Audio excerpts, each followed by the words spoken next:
சொல்லுங்க சார். என்னத்த சொல்லுங்க, இந்த ஊர்ல தான் அது மாதிரி டெய்லி எதனா ஒரு பஞ்சாயத்துக்கு வரீங்க, நிம்மதியாவே இருக்க விடுமான்றீங்க. இதெல்லாம் ஒரு பஞ்சாயத்துன்னு வந்துட்டீங்க பாரு. சரி, நீ பணம் கொடுத்த, அப்புறம் தருவாங்க வாங்கிக்கோ. இல்லை நீ ஏமா தரல பணத்தை? கேளுங்க சார், நல்லா கேளுங்க சார். இந்த அம்மா பணத்தை கொடுத்தா நான் ஏன் சார் அந்த அம்மாட்ட கேட்க போறேன்? நான் ஒண்ணும் தரமாட்டேன்னு சொல்லலையே, எடுத்துக்கிட்டு ஓடலையே, அப்புறம் தரேன் தானே சொன்னேன். நீ அப்புறம் தரேன்னு தான் சொன்ன. ஆனா இப்ப எனக்கு அவசரமா தேவை இருக்குதா? இப்ப என்னால முடியாது. ஏமா நிறுத்துமா.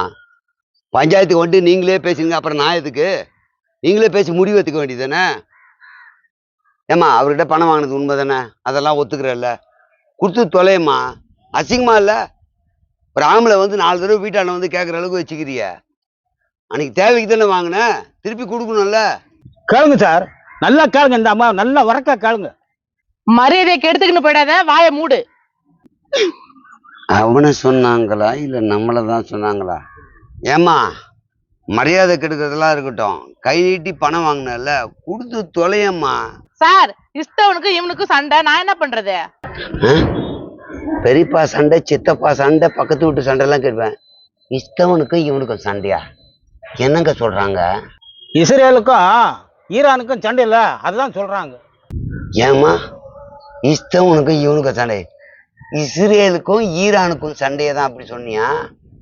நல்லா வருவோம்மா. சரி, அங்க சண்டை போடுறதுக்கும் நீ இவருக்கு காசு தராதுக்கும் என்ன சம்பந்தம்? அந்த லூசு தான் அனுப்பாம இருக்கானே. என்னது, இஸ்ரேல்லையும் ஈரான்லயும் உங்க சொந்தக்காரர் யாருன்னா இருக்காங்களா? ரூபா அனுப்பாம விட்டாங்களா போர் நடக்கிறதால? ஆஹா, கேஸ் அனுப்பல. கேஸ் அனுப்பலையா? காசு அனுப்பலையா? கேஸ் அனுப்பலையா? கேஸ், பெட்ரோல், குரூடாயில் எதுவுமே அனுப்பல. பெட்ரோல் பங்க் நடத்துறாங்களா? சப்ளை வரலன்றதுனால தான் கடன் தரலையா? அவங்க என்னப்பா பண்ணுவாங்க? அதான் பெட்ரோல் பங்க்ல எந்த பெட்ரோலும் வரலையாம. அந்த அம்மாக்கு பெட்ரோல் பங்க் கிடையாது, ஒண்ணும் கிடையாது சார். டிஃபன் கடை வச்சிருக்கு சார். இது அதை விட குழப்பமா இருக்க. ஏமா, டிஃபன் கடை வச்சிருக்க, இஸ்ரேலுக்கும் ஈரானுக்கும் பிரச்சனைன்னா உன் டிஃபன் கடைக்கு என்னாச்சு? லூசே, அவங்கதான் கேஸ் அனுப்பலையா? ஏமா, ஒரு ஃப்ளோல ஏதோ லூசுன்ட்ட ஒத்துக்கிறேன், ஆனா அவர்கிட்ட பணம் வாங்கிட்டு என்ன லூசுன்னு சொல்லலாமா? சரிம்மா, கேஸ் வராதுக்கும் அவர் பணத்தை நீ கொடுக்காததுக்கும் என்ன சம்பந்தம்? சிலிண்டர் வரல, அதனால டிஃபன் கடை போடல. வருமானம் வரல, அதனால இவருக்கு நான் பணம் தரல. லாஸ்டா ஏதாவது டி ராஜேந்திர சார் படம் பாத்தியா? ஒரு கோர்வையா பேசுறாங்களே. அப்படி பேசுறாங்க சார். இந்த அம்மா என்கிட்ட பணத்தை கேட்டு வாங்கினாங்க. என்ன சார் வாங்கினாங்க பண்ணாங்கன்ட்டு நீ ஏன் கொடுத்த? சரி கொடுத்த, இப்ப அந்த மாதிரி நியாயமான காரணம் சொல்றாங்க, பொறுத்துன்னு தான் போன. கேஸ் வரல, அந்த மாதிரி என்ன பண்ணுவாங்க? நீ வேணா பொட்டுக்கடல புண்ணாக்கு சாப்பிடு, கேஸ் வரும். கொடுத்தா அதுல வேணா ஸ்டவ் பத்த வை. என்னங்க மோசமா பேசுறீங்க? ஐயோ, நீ ரொம்ப நியாயமா பேசமா, நான் தான் இப்ப ரொம்ப மோசமா பேசிட்டேன். வாங்கின பணத்தை கொடுக்கல, இதுல பிரச்சனை மேல பிரச்சனை. சரி, இப்ப என்ன பண்ணலாம்? கேஸ் வரல, நான் பணம் தரல, அதை விடுங்க. என்ன நடந்ததுன்னு எனக்கு கொஞ்சம் விவரமா சொல்லுங்க. ஆஹா, இதை விவரமா நீ சொல்லியிருக்கலாம்ல. இவ்வளவு தூரம் கூட்டின்னு வரணுமா? அதை நீயே சொல்லி முடிச்சிருக்க வேண்டியதானே. என்ன விவரமா சொல்றீங்க? அதாங்க சண்டை நடக்குதுல்ல, அதை பத்தி கொஞ்சம் விவரமா சொல்ல வேண்டியதானே. அதெல்லாம் எனக்கு தெரியாது சார். சிலிண்டர் வரல, பெட்ரோல் வரல, அது மட்டும் தான் சார் எனக்கு தெரியும். ஓஹோ, சொல்றத தெளிவா கேட்டுங்க. அமெரிக்க அதிபர் டொனால்ட் ட்ரம்ப் இருக்காருல்ல, உனக்கு அதுவும் தெரியாது. ட்ரம்ப்னு ஒரு அதிபர் இருக்காரு. அந்த மனுஷன் என்ன பண்ணாரு, அதாவது கல்ஃப் கண்ட்ரியில இருக்கிற காலி இடத்தெல்லாம் கேட்டு, எப்பா சும்மா தானே கிடக்குது, நான் ரூபா தரேன், எங்க இராணுவ பயிற்சி முகாம் இங்க நடத்திக்கிறேன்னாங்க. கல்ஃப் கண்ட்ரியில இருக்கக்கூடிய நாட்டை ஒற்றிய பல இடங்கள் காலியா இருந்ததுன்னு கொடுத்தாங்க. அங்கெல்லாம் இவர் இராணுவத்தை இறக்கி பிராக்டிஸ் பண்ணிட்டு இருந்தாங்க. அங்க இறக்கி வச்சிருந்தாங்க, தடவாடங்கள்லாம் வச்சுட்டு இருந்தாங்க. இதெல்லாம் வச்சுட்டு இருக்கும்போது இவருக்குள்ள தோணுது, ஏதாவது ஒரு நாட்டை நம்ம வந்து ஆக்கிரமிப்பு பண்ணலாம் அப்படின்னு. ஏற்கனவே ஒரு நாட்டை பண்ணாரு. இப்ப என்ன பண்ணாரு, ஈரானை உங்ககிட்ட அணு ஆயுதம்லாம் ஜாஸ்தியா இருக்கு அப்படின்னு ஒரு பழியோ என்னவோ சொல்லிட்டு அங்க பிரச்சனை பண்ணாரு. பண்ண உடனே என்ன பண்ணாங்க, நாங்க அதெல்லாம் பண்ணலன்னாங்க. ஸ்கெட்சு போட்டு அந்த நாட்டு அதிபரை காலி பண்ணிட்டாங்க. கொதிச்சு எழுந்தவங்க, எங்க நாட்டு அதிபரையே கொன்னுட்ட, இதுக்கப்புறம் சண்டையில் நாங்க எல்லாரும் செத்தாலும் பரவாயில்ல, ஆனா விடமாட்டோம் அப்படின்னு அவங்களும் சண்டைக்கு வந்தாங்க. இவர் உலக நாட்டிலேயே பெரிய பணக்கார நாடு தான், ஆனா இவர் நேரடியா போய் அடிக்காம அவருடைய துணையா நிற்கக்கூடிய இஸ்ரேல போய் நீ அடி, நான் பாத்துக்கிறேன் உன்னை அப்படின்னு சொன்னாங்க. இஸ்ரேல அவங்கள அடிச்சாங்க. உடனே இஸ்ரேல் அடிக்கும் போது இவங்க சும்மா இல்லாம, என்ன ராஜா அவனுக்கு எனக்கு தான் சண்டை, நீ நடுவுல உள்ள போடுற அப்படின்னு. இல்ல, அவங்க தோழமை நாடு, அவங்க எங்களுக்கு இவ்வளோ பண்றாங்க அவ்வளோ பண்றாங்கன்னு மற்ற அந்த குட்டி குட்டி நாடுகள்லாம் அவருக்கு சப்போர்ட்டா இருந்தாங்க. இவங்க இருக்கிற ஏவுகணைலாம் அடிச்சாங்க. அடிச்ச உடனே இவங்க பார்த்துக்கலாம் விடு பார்த்துக்கலாம் விடு பார்த்துக்கலாம் விடுன்னாங்க. விடு விடுன்ட்டு விட்டான் பாரு அவன் ராக்கெட்டை ஆடி போயிட்டானுங்க. இப்போ ஏன்னு கேட்டா அவங்க டெக்னிக்கலா ஒரு 20 வருஷம் ஒர்க் பண்ணியிருக்காங்க. எப்படி ஒர்க் பண்றாங்கன்றது சொல்றேன். முதல்ல யோசிச்சிருக்கானுங்க. இந்த அமெரிக்காக்காரங்க எப்ப பார்த்தாலும் உள்ள வந்து அதிபரையோ இல்ல பெரிய ராணுவ ஆளுங்களையோ கொண்டுட்டா உடனே வீக் ஆயிடும். அந்த நாடு என்னாவும் மன்னர்கள் எல்லாம் வீக் ஆயிடும். அதே தானே பண்றாங்க. அப்போ இது மாதிரி பண்றவங்களுக்கு என்ன பண்ணா சரியாகும்னு இவங்க ஸ்கெட்ச் போட்டு வச்சு அவங்களுக்குள்ள ஒரு முடிவு. நம்ம நாட்டுல என்ன நடந்தாலும் அதிபரே செத்தாலும் ராணுவ தளபதியே செத்தாலும் அசரக்கூடாதுன்னு முதல்ல ஒரு முடிவு எடுத்தாங்க. ரெண்டாவது முடிவு, நம்மளால அவ்வளவு பணம் செலவு பண்ண முடியாது. சின்ன சின்ன அமௌண்ட்ல ராக்கெட்டை ரெடி பண்ணுவோம்னு ரெடி பண்ணாங்க. அப்ப நமக்கு தோணும் சின்ன சின்ன ராக்கெட்டால அடிக்க முடியாதுன்ட்டு. அங்கதான் அவங்க புத்திசாலித்தனத்தை மேலும் வலுப்படுத்தியிருக்காங்க. இந்த சின்ன சின்ன ராக்கெட்டை விட்டுருக்காங்க இஸ்ரேல் மேல. இஸ்ரேல் வந்து உழப்போதேன்னு தடுக்கிறதுக்காக இவன் 1 லட்சம் ரூபாய் ராக்கெட் விடுறான்னா அவன் 50 லட்சம் ரூபாய் வச்சு தடுக்கிறான். அப்ப இவன் 1 லட்சம் ரூபாய் செலவுல 50 லட்சம் ரூபாய் அவன் செலவு பண்ணிருக்கான். இப்படியே பல நாட்களா போன உடனே இவன் பக்கம் ஒண்ணு வீக் ஆச்சு. இதை விட ஒரு பெரிய புத்திசாலித்தனம் என்னன்னா, எங்கெல்லாம் ஈரான்ல காலியான இடம் இருக்கோ அங்கெல்லாம் பிளைட் மாதிரியே வரைஞ்சி வச்சிருக்கான். தரையில ஃபுல்லா வரைஞ்சி வச்சிருக்கான். மேல இருந்து பாக்குறவங்க ஓஹோ இங்க ஒண்ணு இருக்கும் டுமுல் டுமுல் பாம்பு போடுறானுங்க 500 கோடி 1000 கோடிக்கு. அவன் வரைஞ்சி வச்ச படத்தை இவனுக்கு போட்டு அழுத்தி விட்டோம் முடித்து விட்டோம்னா அவங்க புத்திசாலித்தனமா 20 வருஷமா பண்ண வேலை இதெல்லாம். இப்போ இவங்க ஒரு நாள் சண்டை போறதுக்கு 1500 கோடி ஆகுதுன்னா அவங்களுக்கு வெறும் 10 கோடி தான் ஆகுது. ஏன்னா அவங்க நம்ம சிவகாசி பண்றது மாதிரி ராக்கெட் விடுறாங்க. அவன் பூம் செலவு பண்ணிட்டான். இவங்க இது இல்லாம பார்த்தாங்க. உன்னை மட்டும் அடிக்க மாட்டேன் என்கிட்ட இருக்கிறதுக்கு. துபாய் துணையா நிக்கிறியா? துபாயில போட்டாங்க ஏர்போர்ட். துபாய்க்காரன் நைனா நைனா நான் ஒன்றும் பண்ணல நைனா அப்படி கேட்டேன். கூட நின்னல அவனுக்கு நின்னதுனோ உண்மை. நான் தான் சண்டைக்கு வரலையா? துணை நின்னதே தப்பு. உன்னை மட்டும் இல்லை அடுத்து இருக்கக்கூடிய குட்டி குட்டி நாடை நான் அடிப்பேன். இவங்கெல்லாம் அமெரிக்காவை பார்த்து நைனா நைனா நைனா என்ன அடிக்கிறான் நைனான்னு ஒன்று. இப்போ அமெரிக்கா என்ன பண்ணுதுன்னா ரைட் பார்த்துக்கலாம் பார்த்துக்கலாம். ஏன்னா அவ்வளோ செலவு. ஆப்ரகாம் லிங்கன்ட்டு ஒரு ஷிப் எடுத்துன்னு போய் நிறுத்துனாங்க. அதில் பார்த்தீங்கன்னா ஆயிரக்கணக்கில் ஜெட்டு ராக்கெட்டு ஃப்ளைட்டு இராணுவ தளவாடங்கள் பாம்பு குண்டு எல்லாம் வச்சுருந்தாங்க.